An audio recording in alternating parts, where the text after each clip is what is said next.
ম্যাডামের শারীরিক সুস্থতার উপর ভিত্তি করেই মেডিকেল বোর্ডের পরামর্শক্রমে এই মুহূর্তে উনি সকল যে সমস্ত ফর্মালিটিস আছে সেগুলো কমপ্লিট করে আগামীকালকে 7ই জানুয়ারি ইনশাল্লাহ রাত 10টায় কাতার আমিরাতসের আমিরের স্পেশাল এয়ার অ্যাম্বুলেন্সে উনি ইনশাল্লাহ ঢাকা এয়ারপোর্ট থেকে ঢাকা দোহা লন্ডন হিথ্রো এই ফ্লাইট ইনশাল্লাহ উনি যাবেন।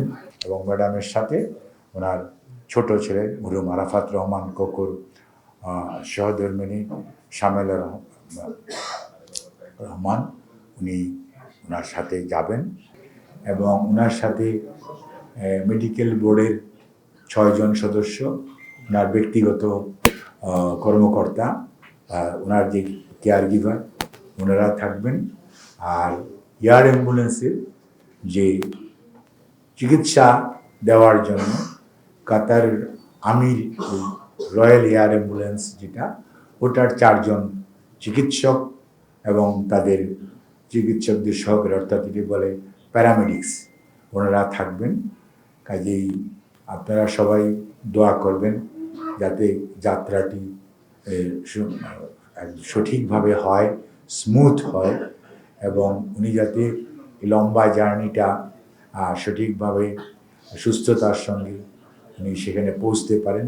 এবং লন্ডনে আমরা ইনশাআল্লাহ লন্ডন ক্লিনিক বলে একটা অনেক পুরনো হসপিটাল আছে, এবং সেই হসপিটালে, এটাও NHS-এর অধীনই এটা হসপিটাল, ওখানে ওনাকে ভর্তি করা হবে। উনি এয়ারপোর্ট থেকে সরাসরি ওখানে যাবেন।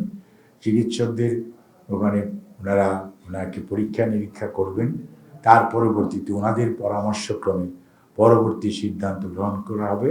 এবং ওখানে ইনশাল্লাহ আমাদের দলের ভারপ্রাপ্ত চেয়ারম্যান জনাব তারেক রহমান, ডাক্তার জুবাইদা রহমান, ওনার সহধর্মিনী, ওনারা, এবং আমাদের যুক্তরাজ্য বিএনপি এর থেকে হয়তো 2 জন, ওনারা এবং ওনাকে হয়তো এয়ারপোর্টে রিসিভ করবেন, এবং ওনারাই ওনাকে ওখানে ওদের হসপিটাল অথরিটি লোক হাসপাতালে আসবে, ওরা ওখান থেকে হসপিটালে যাবে এবং হসপিটালে চিকিৎসাধীন থাকবেন।